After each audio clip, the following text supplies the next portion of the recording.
جب ہم اسے ادا کرتے ہیں تو یہ لفظ بنتا ہے نکلیوں. اور میں نے آپ کو بتایا تھا کہ اردو زبان میں ہم جب یہ لفظ پڑھتے ہیں تو اگر آپ کے پاس بائبل مقدسہ دیکھیں تو نون کے نیچے زیر ہے اور آگے یہ ہے اور پھر کاف کے اوپر پیش ہے اور پھر لام ہے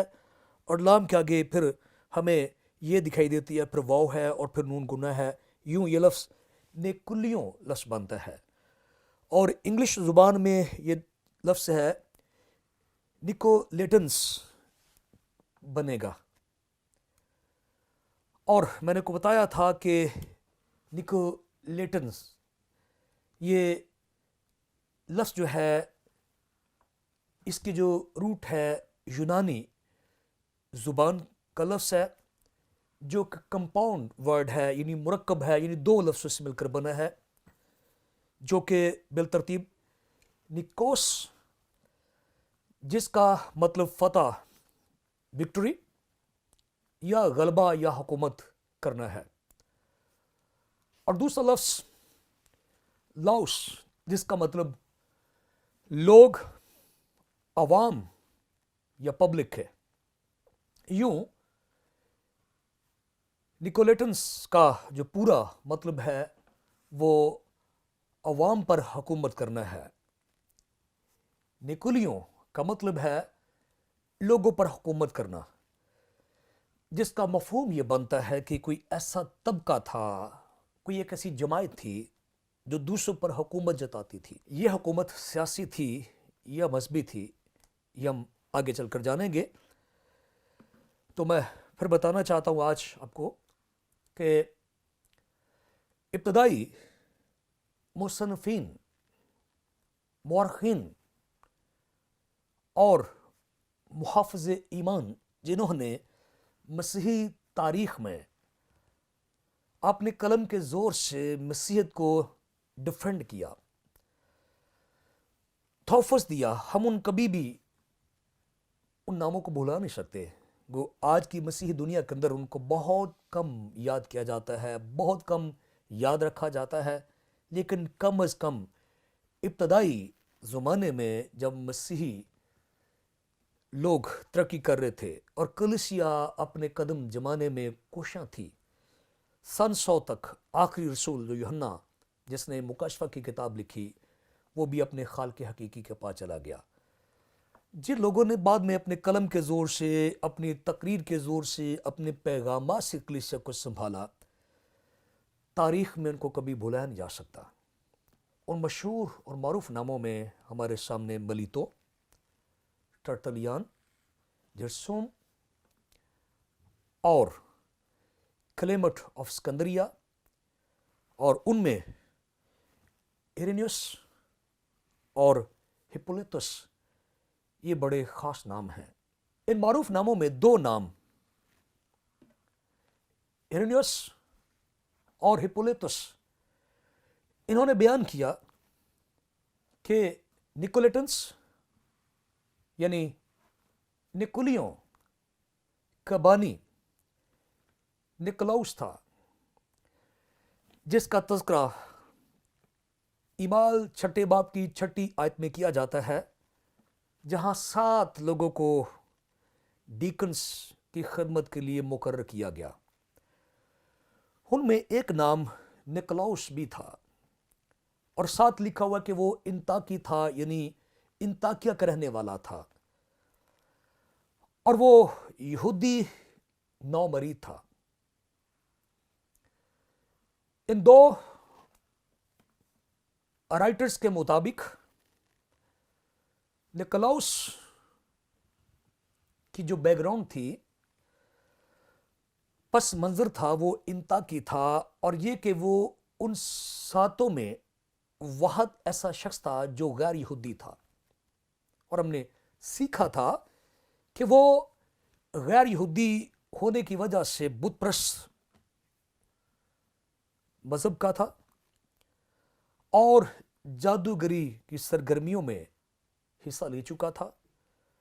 اور کسی زمانے میں جب اس نے کسی یہودی مبلغ کو سنا تو وہ یہودی ہو گیا اور واحد خدا پر ایمان لے آیا. اسی اسنا میں جب مسیحت وجود میں آئی تو اس نے کسی مبلغ سے خدا کا کلام سنا اور وہ مسیحی ہو گیا، اور یوں کم از کم وہ ایک جانا جانے والا شخص تھا، یعنی ہزاروں لوگوں نے بپتسمہ لیا تو 7 لوگوں میں اس کا نام آیا۔ تو یوں ان 2 معروف مقدسین کے مطابق نکولاؤس، جو انگلش میں نیکولس ہم اسے کہیں گے، تو نکولاس جو ہے یہ انطاکیہ کا رہنے والا تھا۔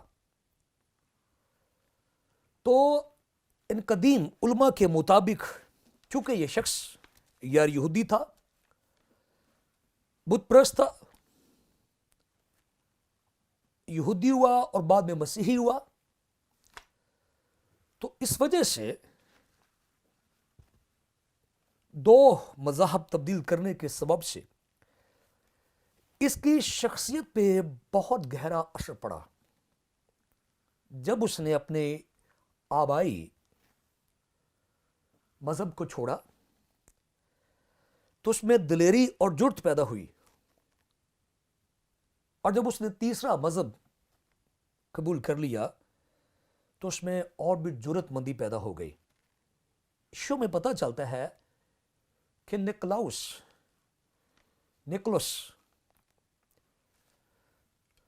2 بار مذہب تبدیل کرنے کے سبب سے اس کے اندر جو تبدیلیاں وقوع پذیر ہوئیں، علماء اس سے کچھ نتائج عکس کرتے ہیں، اور میں آپ کے سامنے رکھنا چاہتا ہوں کہ یہ شخص 7 ڈیکنز میں سے اکیلا غیر یہودی تھا اور بت پرست مذہب سے تعلق رکھنے والا تھا، اور اپنی پیدائش میں اس نے ایک بت پرست مشرکانہ مذہب میں اپنی آنکھیں کھولی۔ یعنی اس سے ہمیں اس کے بچپن کے تعلق سے اور اس کے گھرانہ کے تعلق سے ایک کلو ملتا ہے،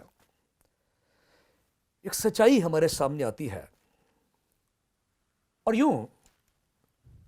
یک کے بعد دیگرے 2 مذہب قبول کرنے کی وجہ سے ہمیں کچھ اور نتائج دکھائی دیتے ہیں۔ اس سے پتہ چلتا ہے کہ اس کی شخصیت میں خوف نہیں تھا، یعنی وہ مخالف پوزیشن لینے سے ڈرتا نہیں تھا کہ میں یہ تبدیل کروں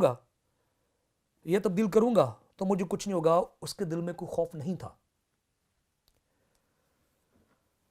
اور اس میں یہ صلاحیت تھی کہ وہ ایک سے دوسرا مذہب بدل سکتا ہے۔ اس زمانہ میں جو شخص یہودی مذہب کو قبول کرتا، گھرانے کے لوگ اس کے ساتھ بڑی سختی کے ساتھ پیش آتے تھے، جیسا کہ آج بھی ہے۔ لیکن نکولاؤس ہمیں معلوم ہوتا ہے کہ وہ نڈر شخص تھا، اور اسے اس بات کی کوئی پریشانی نہیں ہے، وہ ٹینشن نہیں لیتا کہ میرا گھرانہ مجھے کیا کہے گا،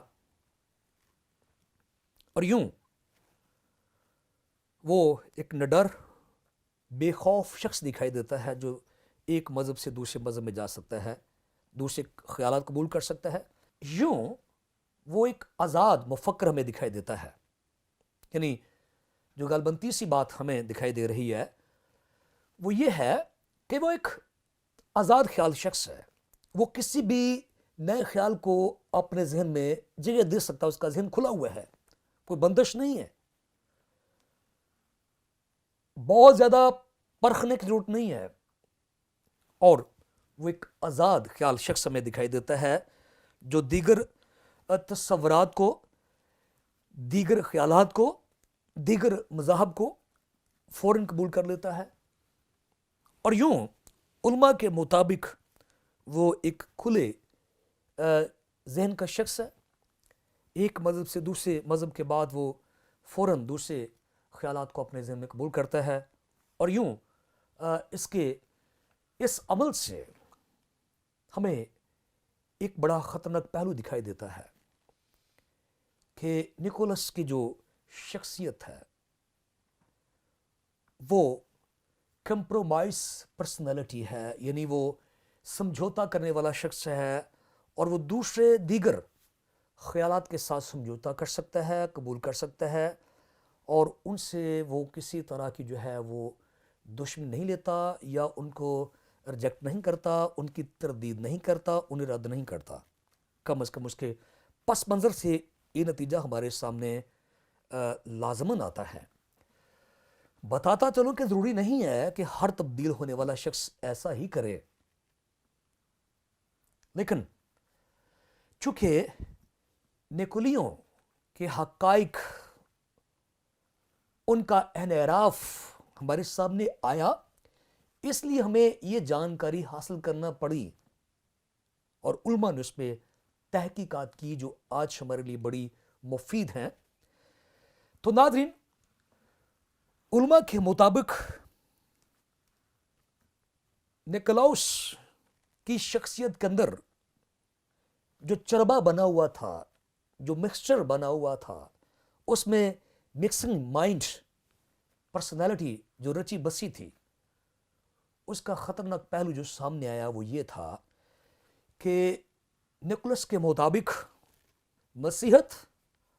اور بت پرستی اور جادوگری کی تعلیم کے درمیان کو بہت زیادہ خلیج نہیں ہونی چاہیے،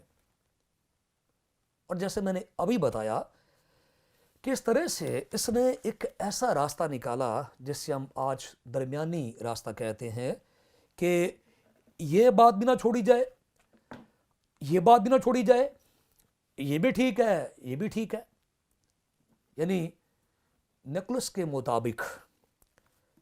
بت پرستی، جادوگری یہ اتنی غلط نہیں ہے کہ اس کو مسیح کی خاطر چھوڑ دیا جائے، اور مسیح یسوع اس کی تعلیم اس لائق ہے، قابل قدر ہے، اور اس کی بھی قدر کرنی چاہیے کہ جادو کی خاطر اسے چھوڑ دیا جائے۔ تو یوں یہ کمپرومائزنگ مائنڈ،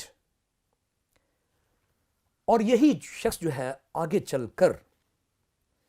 نیکولیوں کا جو ہے ماسٹر مائنڈ شخص ٹھہرا یا بنا۔ اس کی ایک بڑی تصویر ہمیں اعمال کی کتاب کے اندر بھی دکھائی دیتی ہے، اور غالباً اس طرح کا ماحول وہاں پہ ہمیں پیدا ہوتا دکھائی دیتا ہے۔ میں حوالہ پڑھوں گا آپ کے لیے، پھر ہم دوبارہ اس پہ غور کریں گے۔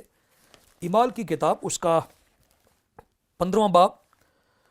اور اس کی 25ویں آیت سے لے کر 29ویں آیت مقدسہ تک میں آپ کے لیے تلاوت کروں گا، اور ہم اس پہ غور کریں گے، اور ہمیں یہاں سے کلو ملتا ہے، کچھ راستہ ملتا ہے مزید اس کی شخصیت کے بارے میں جاننے کے لیے۔ گو اس کا نام وہاں پہ دکھائی نہیں دیتا، لیکن چونکہ یہاں پہ رسول غالباً انطاکیہ سے مخاطب ہیں، اور یہ وہ انطاکیہ کی کلیسیا کو کچھ لکھ رہے ہیں، بیان کر رہے ہیں۔ ہم نے پہلے جانا کہ نکولس جو ہے یہ بھی انطاکیہ کا تھا، تو غالباً اس جگہ پہ کچھ ایسے ہی حالات جو ہیں وہ پیدا ہو چکے تھے۔ تو میں آپ کے لیے پڑھوں گا، اگر آپ کے پاس کتاب مقدس موجود ہے تو میں آپ کے لیے حوالہ پڑھوں گا۔ اعمال 15واں باب اس کی 25ویں آیت مقدسہ سے لے کر 29ویں آیت تک تو لکھا ہے، اس لیے ہم نے ایک دل ہو کر مناسب جانا کہ بعض چنے ہوئے آدمیوں کو اپنے عزیزوں برنباس پولوس کے ساتھ تمہارے پاس بھیجیں۔ یہ دونوں آدمی ایسے ہیں جنہوں نے اپنی جانیں ہمارے خداوند یسوع مسیح کے نام پر نثار کر رکھی ہیں۔ چنانچہ ہم نے یہودا اور سلاس کو بھیجا، وہ یہی باتیں زبانی بھی بیان کریں گے، کیونکہ روح القدس نے اور ہم نے مناسب جانا کہ ان ضروری باتوں کے سوا تم پر اور بوجھ نہ ڈالیں، کہ تم بتوں کی قربانیوں کے گوشت اور لہو اور گلا گھونٹے ہوئے جانوروں اور حرام کاری سے پرہیز کرو۔ اگر تم ان چیزوں سے اپنے آپ کو بچائے رکھو گے تو سلامت رہو گے، والسلام۔ تو ناظرین، میں آپ کے لیے آپ کو یہ یاد دلاتے ہوئے کہ نکولس جو ہے وہ انطاکی تھا، انطاکیہ کا باشندہ تھا، بت پرست مذہب سے تعلق رکھتا تھا۔ اس کا جو بیک گراؤنڈ تھا، اس کا جو پس منظر تھا، وہ بت پرست گھرانہ سے تھا اور انطاکیہ کا رہائشی تھا۔ میں آپ کے تسلی کے لیے رسولوں کے اعمال اس کا 15واں باب اس کی 22ویں آیت سے پڑھوں گا، اور جہاں ہمارا مقصد حل ہو گیا وہاں میں سٹاپ کر دوں گا۔ لکھا ہے، اس پر رسولوں اور بزرگوں نے ساری کلیسیا سمیت مناسب جانا کہ اپنے میں سے چند شخص چن کر پولس اور برنباس کے ساتھ انطاکیہ کو بھیجیں۔ یعنی یہودا کو جو برسبا کہلاتا ہے اور سیلاس کو، یہ شخص بھائیوں میں مقدم تھے، اور ان کے ہاتھ یہ لکھ کر بھیجا کہ انطاکیہ اور سوریا اور کلیکیا کے رہنے والے بھائیوں کو جو غیر قوموں میں سے ہیں، رسولوں اور بزرگ بھائیوں کو سلام پہنچے۔ تو نوٹ کر لیجئے کہ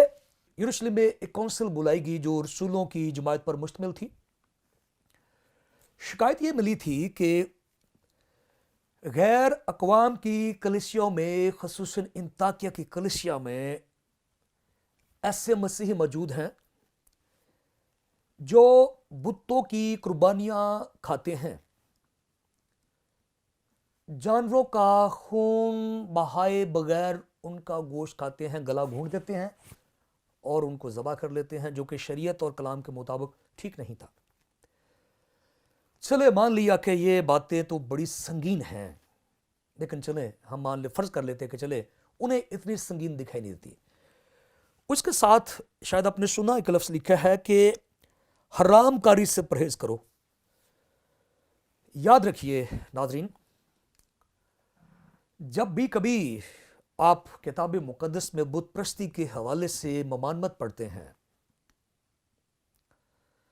پرہیزگاری کی تعلیم دی جاتی ہے، سختی سے منع کیا جاتا ہے،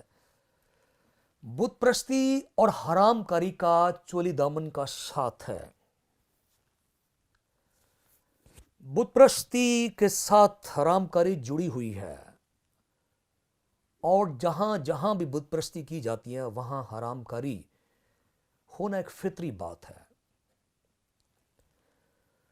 اب کہہ سکتے ہیں کہ بت پرستی کی گہرائیوں میں بدکاری، حرام کاری جو ہے وہ چھپی ہوئی ہے۔ بظاہر بت پرستی کے حوالے سے بہت ساری اخلاقیات، بہت ساری تعلیمات دی جا سکتی، کہا جا سکتا ہے، لیکن نتائج وہی ہیں جو قدیم زمانہ میں استارات، بالیم، بال اور دیگر بتوں کی قربانیوں کے ساتھ جڑے ہوئے ہیں، اور کئی دفعہ یہودی بنی اسرائیل ذبح کیے گئے، مارے گئے، قتل ہوئے اور خدا کے ہاتھوں سے سزا پائی۔ کیونکہ جو شخص بت پرستی کرتا ہے وہ بخوبی جانتا ہے بت بولتے نہیں ہیں، بتوں کی کوئی تعلیم نہیں ہے، بت سکھاتے نہیں ہیں، صرف لوگوں کو اٹریکٹ کرتے ہیں، ان میں کشش ہوتی ہے، اور کشش کی وجہ ان کی ظاہری شکل و صورت نہیں ہوتی، بلکہ ان کی عبادات میں آنے والے وہ افراد مرد و خواتین ہوتے ہیں، اور یوں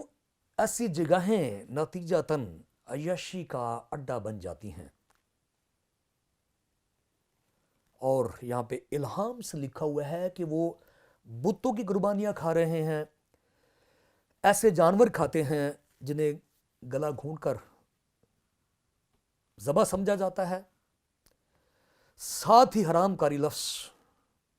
اور حرام کاری کو بخوبی جانتے، ایسے کام جو برائی، ناپاکی، ناراستی کی طرف جو ہے وہ انسان کو مبذول کرتے ہیں۔ تو یوں ہمیں معلوم ہوتا ہے کہ انطاکیہ کے اندر اسی شخص نے، نکولاؤس نے، اس تعلیم کی داغ بھی ڈالی کہ بپتسمہ لے لیا ہے، مسیحی ہو گئے ہیں، اس کا مطلب یہ نہیں ہے کہ ہم ان تعلیموں سے یا ان لوگوں کو یا ان چیزوں کو چھوڑ دیں. تو یوں اس نے ایک بہت خطرناک بات کی داغ بھی ڈالی، بنیاد ڈالی، اور یوں پوری کتاب مقدس کی سچی تعلیم کے خلاف اس نے ایک محاذ کھڑا کر دیا. اور اس ڈبل مائنڈڈ شخص نے، مکسچر مائنڈ پرسنالٹی نے، دوگلی شخصیت کے اس رہبر نے، لیڈر نے کلیسیا کو ابھارا، تلقین کی، تعلیم دی، سکھایا کہ وہ مسیح کے ساتھ، وہ جادوگری کے ساتھ اپنے آبائی مذہبوں میں رہ کر سارے کام کر سکتے ہیں. تو ناظرین، یوں ہمیں پتہ چلتا ہے کہ نکولیوں کے جو کام تھے وہ انسان کی طبیعت کو، انسان کی نیت کو، انسان کی فطرت کو بھاتے تھے، اچھے لگتے تھے. یعنی ہم دونوں شخصیات کو خوش کر سکتے ہیں، بتوں کو بھی اور مسیح یسوع کو بھی. اور یوں اس طبقے میں آلودگی پائی جاتی تھی، بدی کے لیے خطرناک راستے کھول دیے گئے تھے، اور یوں یہ طبقہ لوگوں پر ایک طرح سے حکومت کرتا تھا، لوگوں کو ورگلا کر، ان کو اٹریکٹ کر کے، اس تعلیم میں کشش پیدا کر کے ان کے ذہنوں پر، ان کے جذبات پر یہ طبقہ نکولیوں حکومت کر رہا تھا. یعنی یہ کوئی سیاسی حکومت نہیں تھی، ڈنڈے کے بلبوتے پہ حکومت نہیں تھی، بلکہ یہ ایک روحانی ایسا ماحول پیدا کر دیا گیا تھا کہ لوگ جب اس تعلیم کو سنتے، دیکھتے، انہیں اس میں جاذبیت، کشش نظر آتی. اور ہم سب جانتے ہیں کہ ایسی جگہیں انسان کو ہمیشہ سے بڑی پرکشیں دکھائی دیتی ہیں. حتیٰ کہ وہ لوگ جنہوں نے دنیا میں وحدانیت کا نعرہ الاپا، یعنی یہودی بھی، ایسے مقام آتا ہے کہ وہ بھی بتوں کی قربانیاں کھانے لگے. خدا کو چھوڑتے نہیں تھے لیکن ایسی جگہوں پہ جاتے تھے. لیکن خدا کا قہر جب بھڑکتا تو انہیں معلوم ہوتا کہ ہم غلطی کر رہے تھے. تو یوں نکولیوں کی جو تعلیم تھی اس سے جتنی بھی نفرت کی جاتی، وہ افسس کی کلیسیا نے کی، اور خداوند نے اس کام کے لیے سراہا. اور ہم بھی جان چکے ہیں کہ ہمیں کبھی بھی ایسی تعلیم کے ساتھ کمپرومائز نہیں کرنا. مسیح اور مسیح اور مسیح، اس کے ساتھ اور کوئی بھی کسی بھی مقام پہ کھڑا نہیں کیا جا سکتا. آسمان کے تلے انسانوں کو کوئی دوسرا نام نہیں بخشا گیا جس کے وسیلے سے ہم نجات پائیں، اور وہ ایک ہی نام ہے، وہ یسوع نام ہے. تو ناظرین، ہم آگے جانیں گے کہ افسس کی کلیسیا کس طرح سے ان باتوں پر غالب آئی، اور افسس کی کلیسیا کے ساتھ خداوند نے کیا وعدے کیے. یہ سب کچھ جاننے کے لیے دیکھتے رہیے PMI TV. خداوند آپ سب کو بڑی برکت دے. آمین.